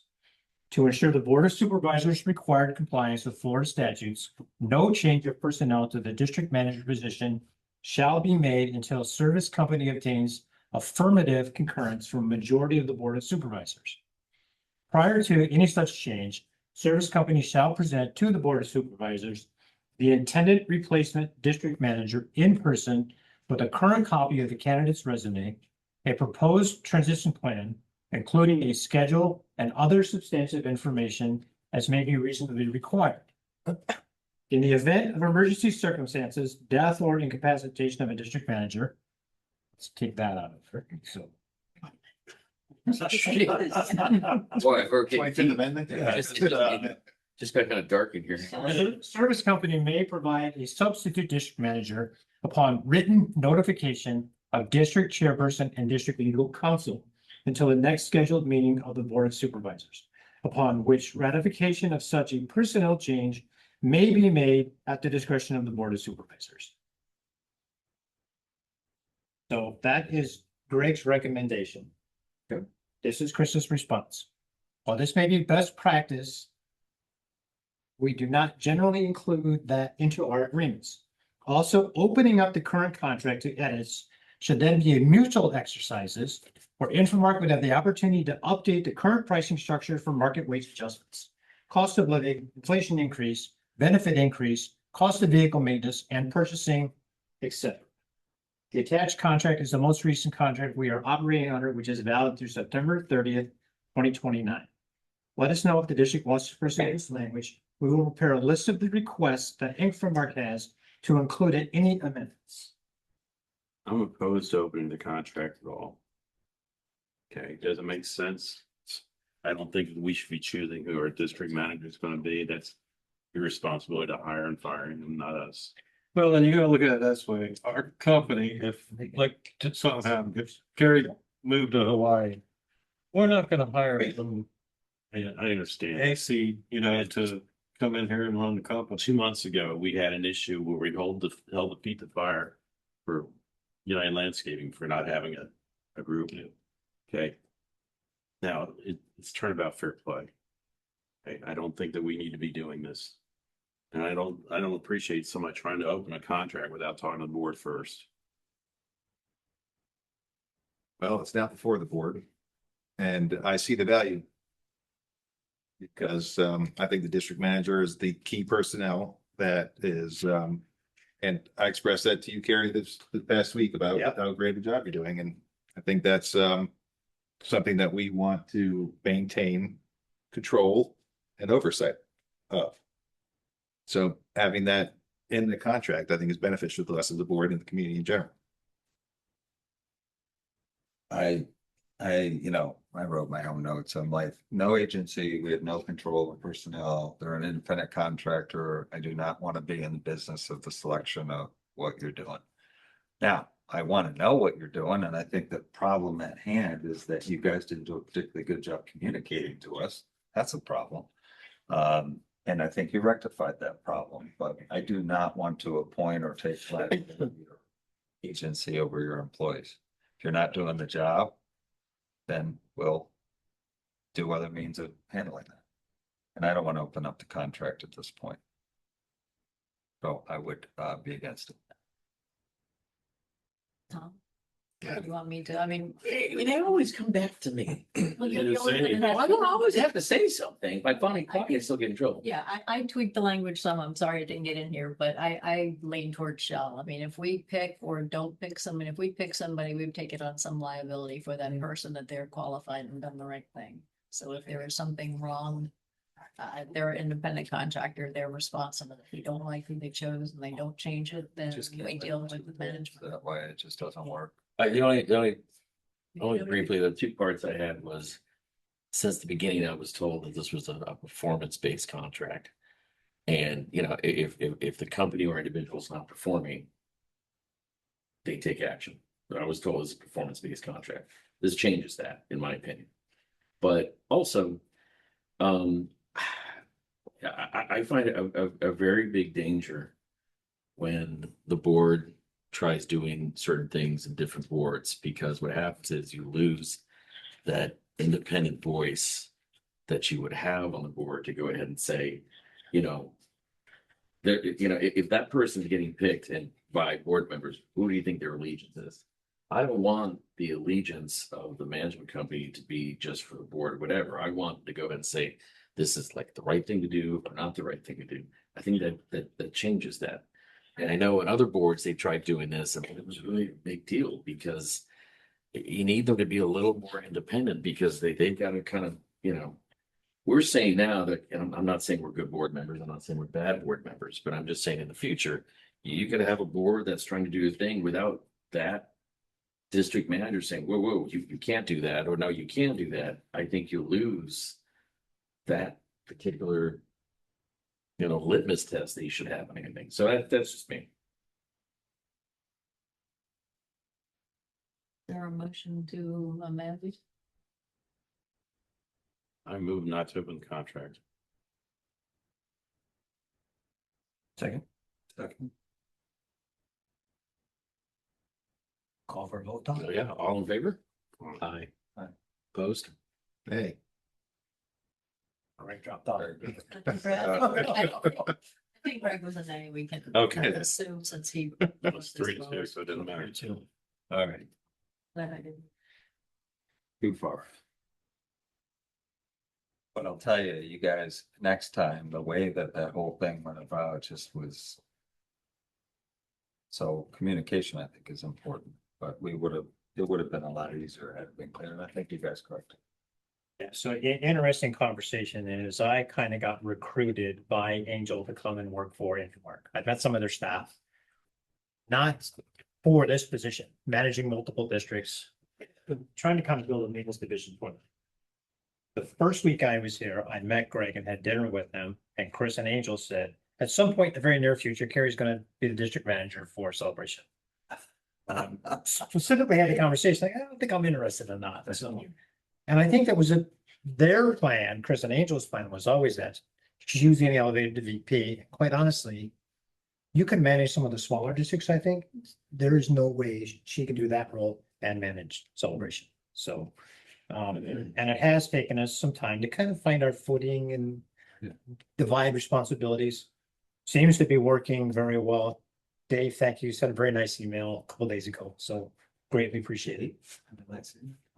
Dave does send. Come I on. can grab some really busy. There were 14 questions. Jenny said, by the way. And 14. It was after I lit into them. Okay, item D, consideration of voting for Lake Ryan Park. And again, I think either Melissa or I did not like my emails because I thought I sent a short memo on that, but yeah, no, it was just a short memo to talk about what I brought up briefly at the last meeting, that if you have a public-private partnership and get an unsolicited proposal, there's things you have to do under the statute. So in this case, we would have to charge a fee. We would have to look at it. We would have to talk about it, have the fee and analyze it at a public meeting, then ask for public comment at a future public meeting. Or the alternative would be to post in the Florida Law Weekly that we have an unsolicited proposal. If anyone else would like to propose, please do so. So there's some hoops we'd have to jump through if we want to consider the proposal seriously. So that was the first part. Angel was checking with the insurer, and that may help answer the question. Yeah. How do we want to go forward? Yeah, I don't know if everybody knows, but our Aegis guy lives in Celebration, so he's very familiar with Celebration and yeah. And so when I did the property walk with him, you know, he's kind of guiding us around, guiding me more. So Aegis discouraged. They came out and said, we do not recommend you move forward. The risk is way too high. Your insurance costs are going to go up. They were recommending us providing additional staff to monitor what was going on, because it is our property, it's our dock, it's our lake. They essentially were a thumbs down. We do not recommend you move forward with this. Did they say like how much their insurance would go up? He did not, but he said they'd have to go back to adjusters and evaluate it, but yeah, there would be an increase in your premium. I was getting nervous and do that. Because they will look at everything. Well, it's almost like a reset. Yeah. That's why we charge a fee. That's, I mean, I get it. I mean, Alex came to us 3 months ago and we said that we would clear the insurance for him. And we just haven't honored it to Alex, so I don't think we've been very fair. So, we should follow it through. I don't disagree with the business plan. So what's the increase of cost? What are the liability limits? Because he came with liability limits and he asked us for guidance. We haven't given it to him. So he's answered all the questions. I think we're not doing a great job, getting back to him. I don't think it's right. So Well, I can answer that. go ahead. So when was on the phone with Aegis, and I think it's in the email, Carrie, I don't know if you have it in front of you. I do. The business plan that was presented is not enough for the insurance company. It has to be much more thorough. The insurance that the district would need to carry just to name the district as additional insured is 1 million, 2 million. And again, with all of that, they still would not recommend it because it's too much of a risk and liability. But in order for them to tell you what your premiums would be and what they would have to do to ensure what's going on down there, they would have to have an appropriate business plan to be able to lay all that out before they could even move forward with actual cost of what your premiums would be. And again, Carrie has the email. They did recommend that you would have to have staff down there to ensure the safety at all times for the property that we own, mainly the dock, I believe, Carrie. Mainly the dock. And, there's ADA as well. There is a ramp down there, but how do you get the ADA compliance into the boat, out of the boat? All of those things. So, and just because the company is saying that they'll take liability or however we want to frame it in an RFP, the district will be liable because we own the property that it is operating on. So that's kind of in a nutshell, that's what it is, but we would not be able to move forward and get pricing as far as what premiums look like unless we had a formal business plan.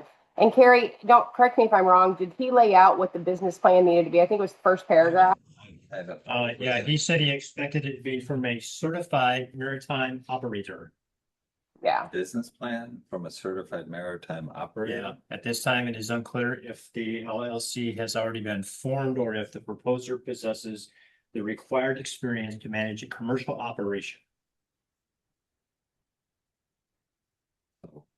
So we need to communicate that. Right, Alex is here. Oh, there he is. I'm sorry. Yes, so I was waiting actually, so those are permits applications that I need to put in, for the library permit and everything else to be certified. But I wasn't gonna move forward because we still have, even if, once we say yes, pull the trigger, as I had mentioned, it'd be 2 months to get the vessels here and everything. So we only have a questionnaire, right? We have a questionnaire. We're supposed to set a fee for what it costs to evaluate. And if there's any engineering, landscape, architectural with ADA, we're supposed to have a professional review for the district. Okay, so the professional, when you say professional review, what does that mean? The statute, if we choose to evaluate unsolicited proposal involving architecture, engineer, or landscape architecture, it must ensure a professional review and evaluation of design to assure quality standards, space utilization, budget design, and construction schedules, design that it's consistent with public projects. In other words, ADA shall be performed by architect, engineer, or landscape architect licensed and That's something qualified Mark to can do. perform review. But is that, I don't know if you take. I don't know. Only portions of the architectural part, if there's anything involved with that dock. The ADA stuff. If there's any handrails or anything like that that's required, that would probably need to come from an architect. You say this needs to go out to a bid too? No, it's an option to be. Okay, so the question is then who would hire that?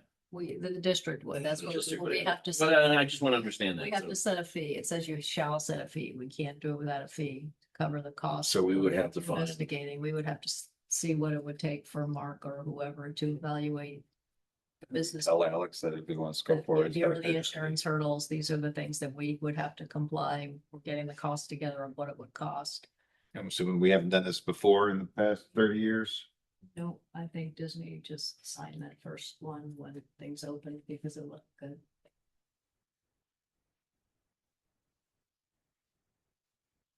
We also, I know you were working on electric and He said you had trouble what the there. cost would be, or what it would take to. Yeah, I mean, it's not gonna be that big of a deal. Okay, With so the fee could be passed on. We'd just have to pay it and that's it, right? no, they have to pay the district what it would cost What it would the district to do the reviews. So we owe him a proposal on that, the check sheet, the insurance limitations and the criterion for what's an official business plan. If the board wants to go forward with the insurance company saying that they don't think it's a good idea and sounds like a substantial chance the insurance premiums would increase. Would they decline to insure us? If we went forward with it? Yeah. Given the number of lawsuits we have, I would say it's probably one they would look at. Yeah. I mean, you have many more than any of our other districts. You're also larger than this, right, right. when you compare it to the reunions and the others that we have that are large. Well, I'd like to see this through. I was just at a similar community in Southwest Florida last week and they activated their downtown pond in a similar fashion with, it's manually powered, not motor powered, but they have a rental system set up for bicycles and for kayaks and canoes, and it's utilized and it activates that downtown area. Is that a new community? Newer. Is it So that means the developers paying for it. CDD? Huh? CDD or HOV? Or I think it's a CED, it's part of their stormwater system. How's it gonna affect the fountain and the areas down there? Well, he was gonna kind of not geofence them, but keep them away Yeah, from that. they- area. And additionally, with those boats there, you won't have as many people fishing as well. Yeah. Fishing What off do you think of the that, boat. Russ? No, so Can you send me the list of what we need? Sure, I'll just find out. Mark, we can engage Brian, the structural engineer that inspected the boardwalks. And have him look at the dock for us. good. I'd at least. Why don't you get the cost proposals? So Yeah. we can pull the costs all Yeah, together. and let's at least take it to the next step and let If the Alex board make wants that. to- Yeah, it's essentially a pass through. Yes. The board's good with it, and I think Well, yeah, no, I have no problem doing the research and finding everything out. I hesitate on the word pass through because when the insurance goes up. Well, no, that's for the fee. She's talking- Oh, no, okay, if that's that, okay, no, that's Yeah. fine. it's I understand. supposed to cover the costs of us looking into this. Yeah. Yeah. But at the same time, it's not gonna cover the cost of insurance if it Correct. increases. But could be mitigated by some kind of fee structure potentially. Well, no, it would. We would have to charge Yeah, rent. that's what I'm saying. Yeah. I mean, so there's a way to accommodate it. So, yeah, we could be made whole. The math- Again, we don't know if it opens up the entire district. or I don't know, not. Alex, did you factor this into your cost structure? Well, obviously, I need those numbers in order to tell you yes or no. I did allocate a certain amount, but it depends on what those numbers come back at. I think we need to endeavor to find that number. Great. Get a cost for. Personnel down there too. Hold on a minute. They're recommending that the CDD staff that for safety. But what does that mean? Is that one person, two people, three people? I'm sure they're gonna recommend that we all wear tinfoil hats too. Yeah, I'm not gonna go with that recommendation. You're in the community and find out what process they went through to do this. Well, is the, I can read this one too. It's well in park, the developers mad at me. For fact. is the, Wellen, WELLEN. on the, is it a public board or is the developer manage the district? I don't know, they're about 7 years old. I would think if it's a CDD, they're about turnover, because that's a 7 year. Okay, well, that's significant because developers usually do everything and then turn it over, but. that's what happened. I have here, so I mean, The irony is actually there's a county code that gives development or communities incentives to activate their ponds. It then converts it from open space to recreational and you get additional entitlements. Wow, that's cool. Zero water management districts discourage the use of ponds for recreation. Not poo-pooing anything, but what happens if we get a bad algae bloom? Because I think it was like about 2 years ago, we had a real bad right there at the bridge. Going into, where the pool's at. Oh, the boats will churn it up and knock it around, get rid of it. Guy gets up in a hurry. We give them fishing nets. You know, like- They don't even get near it. Pretty Right, right. if you And science poses. pounds of algae. I just don't want to get sued. That's what I'm getting at. Yeah, That's right. they don't have much online. Alright, so we'll follow up with you on what the insurance and CDD requirements are. All right, perfect. Thank you very much, Robert. So do we need a motion? Hey, would. Well, I think it's a motion to go forward and spend the time and energy to come up with a fee structure and requirement list. Yeah, yeah, with a comprehensive questionnaire that you can fill out that answers all those questions and gets us close. Is there a motion to do that? So move. That second? Okay, Right. okay, good. Thank you. I just don't make decisions without all the data in front of you. Yeah. I just have a hard time doing it. Right. So I need that data. Right, 7A, approval of key agreement. Oh, this is ours. This is just a FDOT requested subordination agreement. These are becoming very common along this I-4 corridor since they don't have their plans pretty much south of Reunion. They're down to Reunion, but they haven't gotten to Celebration yet. This is their initial planning. The CDD has easement rights for drainage under the deck, the actual, I think it's a canoa deck, which is really odd. I don't know if we use it at all. Mark looked at it and said, looks like there's drainage, and you actually said there may be better drainage once they put in. It's a standard provision in the deck saying the CDD has easements for drainage and utilities and stuff or along this corridor. So they're basically asking us saying that can we basically subordinate our easement rights to them and they, are not going to impair them. And they'll pay for the cost of legal fees and engineering, but they're not offering any money. So my comment back to the eminent domain attorney, they said, one, it's good favor for when they do come with a proposal to purchase property. And also if they can help us investigate that FDOT pond and find out permitting status, maintaining, and because we've been able to find absolutely nothing on that pond. So I will add, I won't let Jack speak on this one. But I would also add the FDOT signal lights for 17 lights because I think I always say over 6 years. I think we're at 7. I mean, it's ridiculous. What do you- Temporary lights. What do you want to do? I want lights. I want real lights. I don't want some hanging from temporary structures.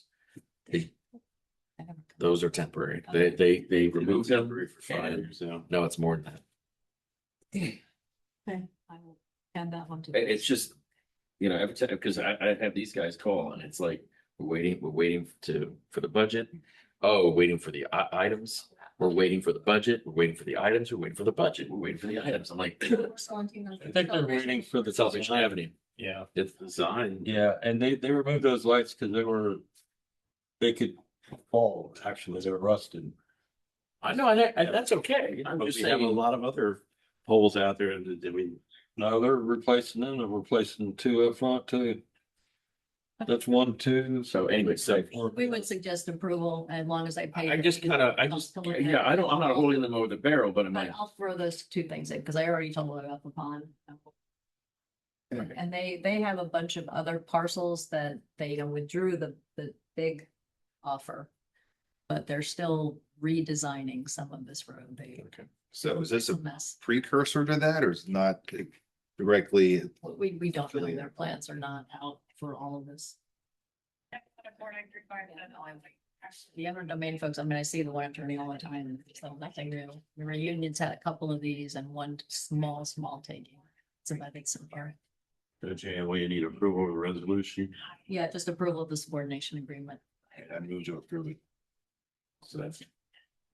Any discussion? All in favor? Aye. Any signatures on this? Those 3A. Yes. Thank you. All right, consent agenda. Okay. Move to approve it. I'll second that.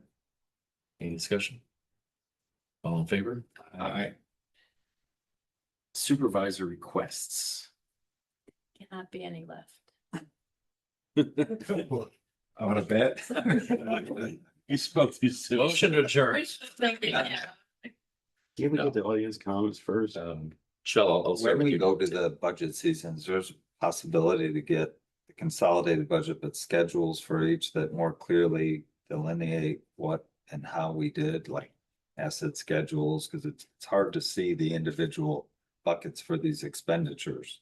So breaking them out a little bit better so that we can see a depreciation schedule or something, because it's hard to see it all at once.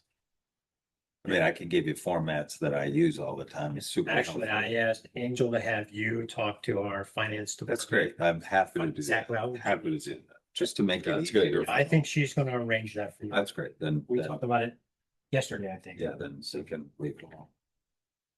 Just in advance of that. Yeah, Shell, I'll email you to set up a time that's convenient for you. Because we're And also talking just- about doing a cash flow. and Piece that I sent you, it's up to you whether you want to try that. Okay. So I think it's helpful. Dave. I sent you some items, Carrie, but I don't think I got a response on some of the ones that I couldn't find on the task list. Okay. I'll go through them real quick. Status of the FEMA reimbursement of 13K. It's approved, I heard, but have we seen it? No. We were told a couple of months ago, closed out. State's giving us 1,000, federal's giving us 12. Okay, next up, we had those requests for memorials. There's a form to fill out. I can't find it on the website. Is it on the website? No, we'll have to get it up there. Let's get that on the website. So Okay. one of the things. You can post mandatory documents on the website for no additional cost. Anything that's not mandatory is $1.05 per page with an additional storage cost. What in that? Who's doing this? It's the ADA compliance stuff. It takes whatever they have to write in to make them ADA compliant. Yeah. A lot of them are. That's why a lot of places have pulled. They're gonna get that. Correct. It's, yeah, it's becoming a real problem in districts. I have a question, if this is a workaround, is there a way to establish a link that goes to somewhere else? So it's not storing it, but we're storing that document that's not essential somewhere else. Whatever your website links to has to be ADA compliant. If it links to Okay. your website that somebody. I thought I had a fix. We have a trademark issue going on in one district where somebody has a private I think we site just trying to. link to post the- something on the website that says Yeah. it's- email office.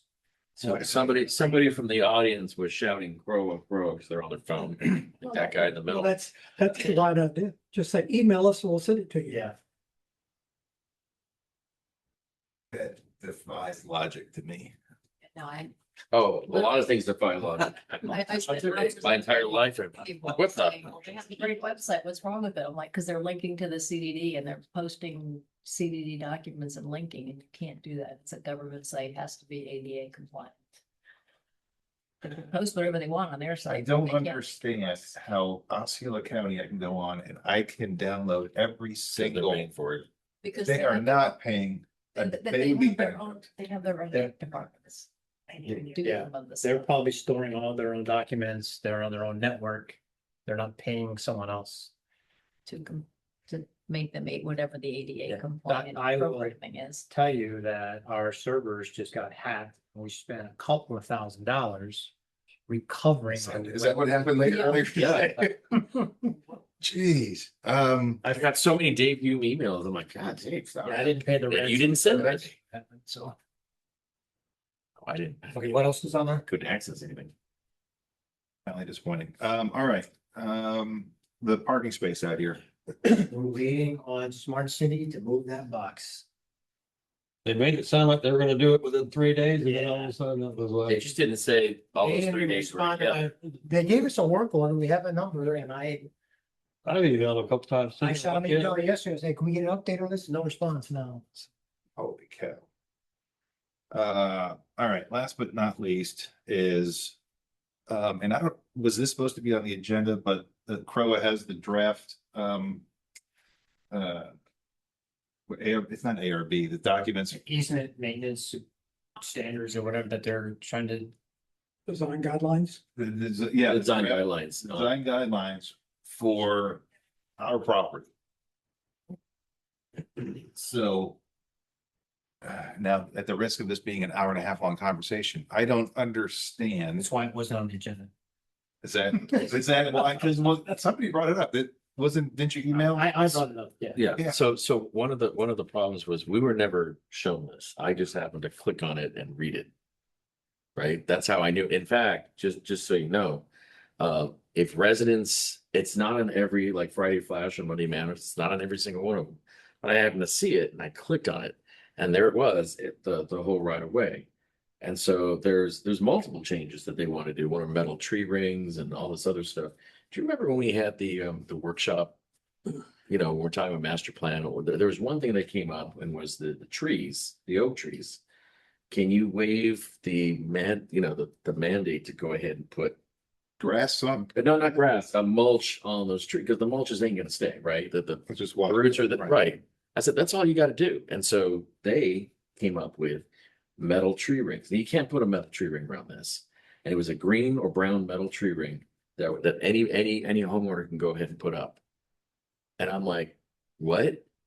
Because I could just see these tree rings all over town. Yeah. It's trashy. So before. But that wasn't the issue. But anyways, and then there's a few other things. All right, so before we get into the weeds, part of the fun. That's good. I know.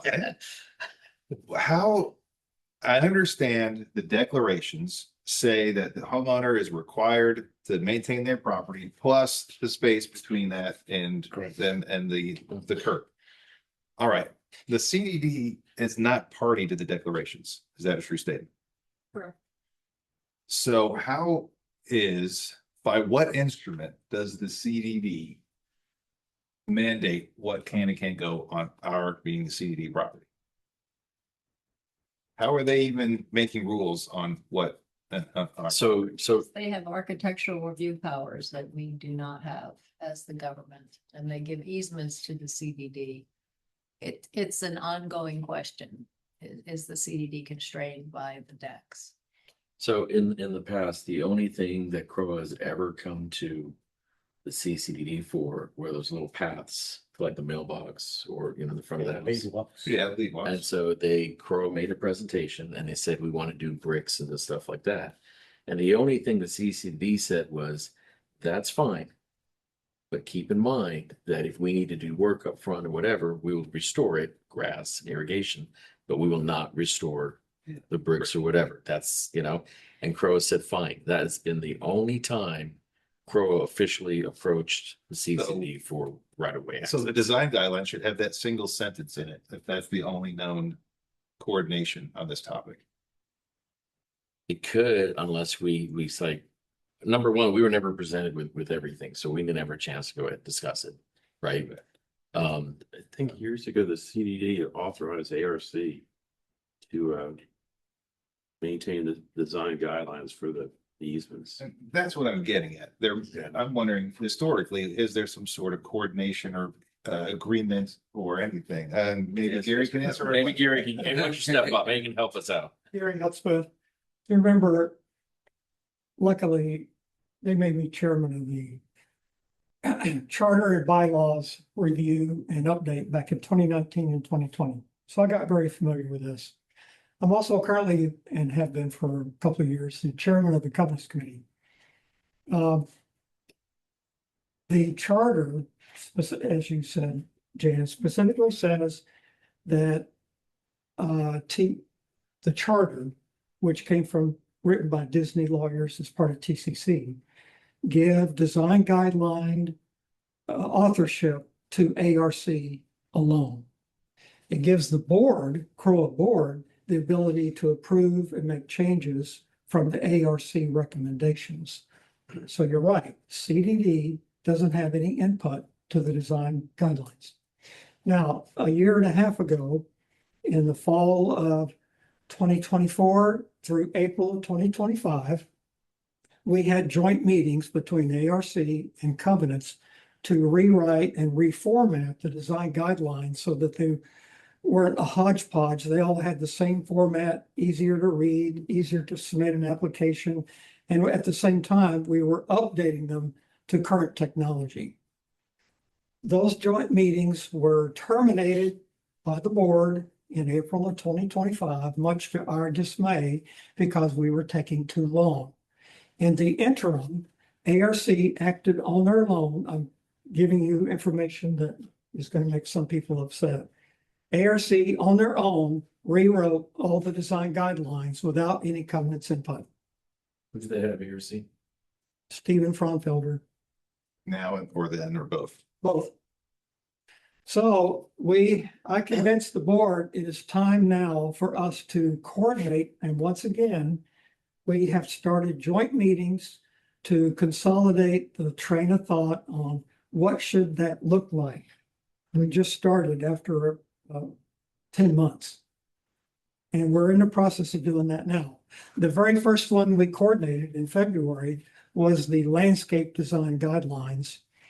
The one you read on easement modifications is the draft version that we haven't touched with a 10-foot pole as a joint committee.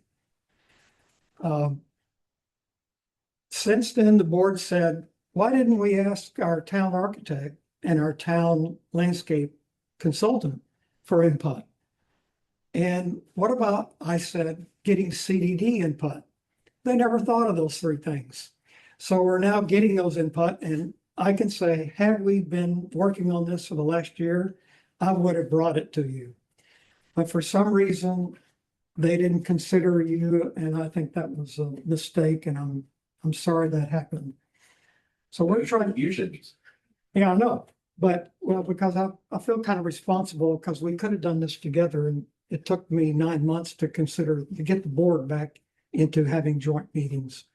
So we're doing this now, and what you saw now was the board decision to release all 36 design guidelines for public comment. Yeah. And I said, no, they're not ready for prime time. Don remembers. They had errors in them.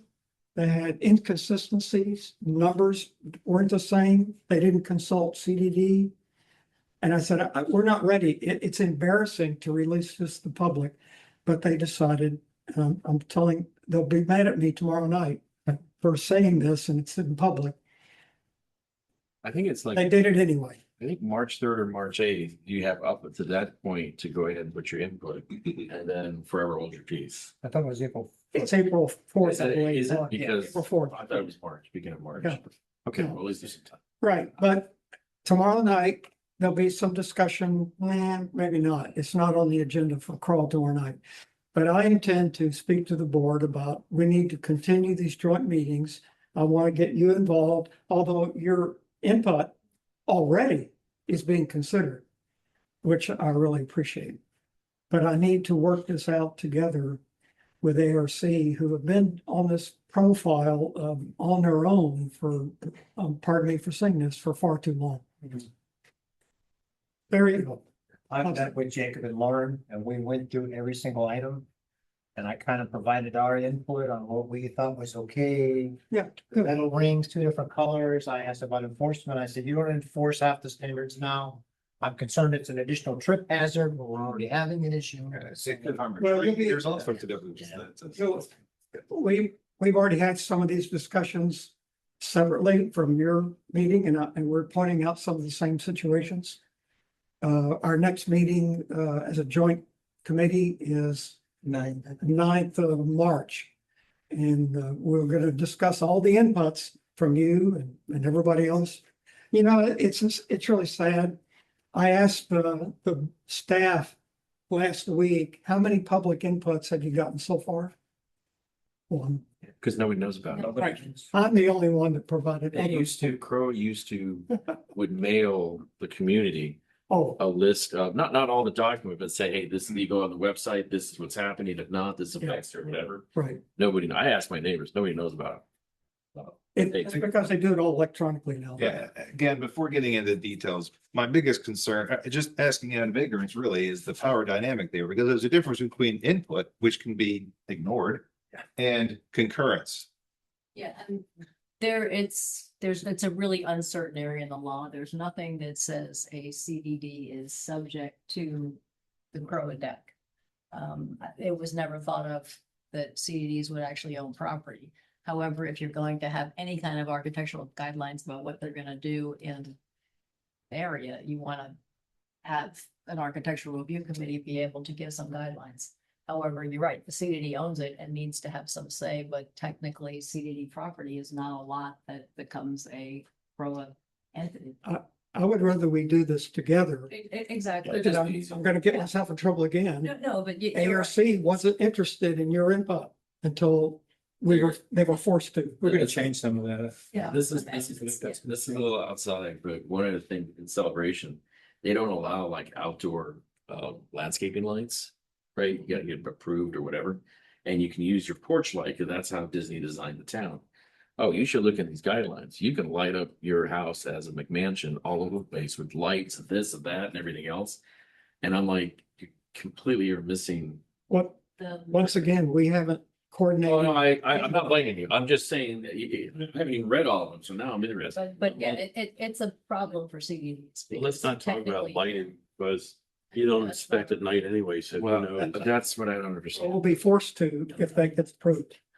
I doubt it. Yeah, well, Exactly. It's I gonna be- guess my overarching question or comment is that even, do we allow CROA to impose that on us? Is it legally No. binding? They're imposing all of these architectural controls over our property, It's, you don't have that question. It came from the charter written by Disney and TCC. but we're not party to the but- charter. Well, Technically, there's an argument that the CDD property is not a lot, which is what the charter controls. it's not owner controlled. So some CDDs say they don't have to follow any regulation. Also, the other thing is, no matter what is in the charter, Disney can extend it as well. Exactly, so it makes more sense to work together, but there is the hammer that, hey, it's our property, you can't make anybody do anything, but the last thing you want is residents to go out and do Right. whatever. Thank you. Thank you. But- Thank you for the explanation. I ended with that. Well, you did. That's good. Yeah. That's good. I don't have anything. I don't have anything either. I have Greg wants this on the record. Okay, Um. Greg, go ahead. So, wait, did I raise my hand? He's not. I think I'll do that in the meeting. Angel sent a note to the board with all evaluations of Infomark with a note that they could not be included in the December agenda because they were received too late. In the meeting, she said they would be in a January agenda as an artifact for the public record, like we did with other evaluations. This has never been done. Now it is February meeting. Is this still intended to be included in the record? I think we read some of them at the meeting. They became public record. So we probably should have them, They, every single one of them in the March meeting. We should have that in the agenda. Yeah. Just for edification, they're already part of the public record. The moment they get done, they're part of it. In as much as any of our correspondence is public record, is that the comment? Yes, Okay, but yeah, it wasn't. under the consent agenda as an item.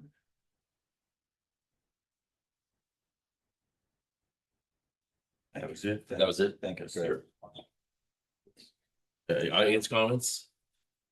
No, nothing. Move adjourned. Oh, I second. Third and fourth. I beat you just a little bit, just a little Too bit. bad. Takes you to Applebee's. Boy, you Applebee's? Well, I don't want to go to that place. I was in for a hamburger. Either that or ours.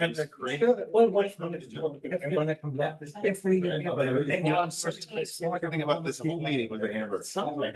I have an inkling. I haven't had one. Because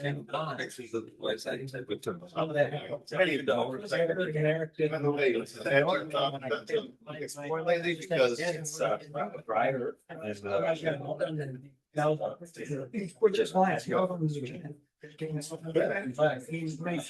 I saying?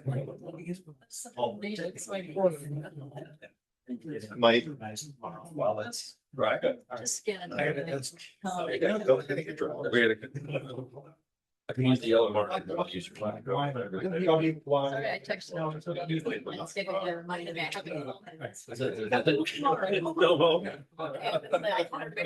Audio makes it. Oh, yeah. Started up over there. So we all stayed in it. Johnny Brothers came with this bike. Right state. Can you push stop record, please? I said, oh, thanks. Thanks.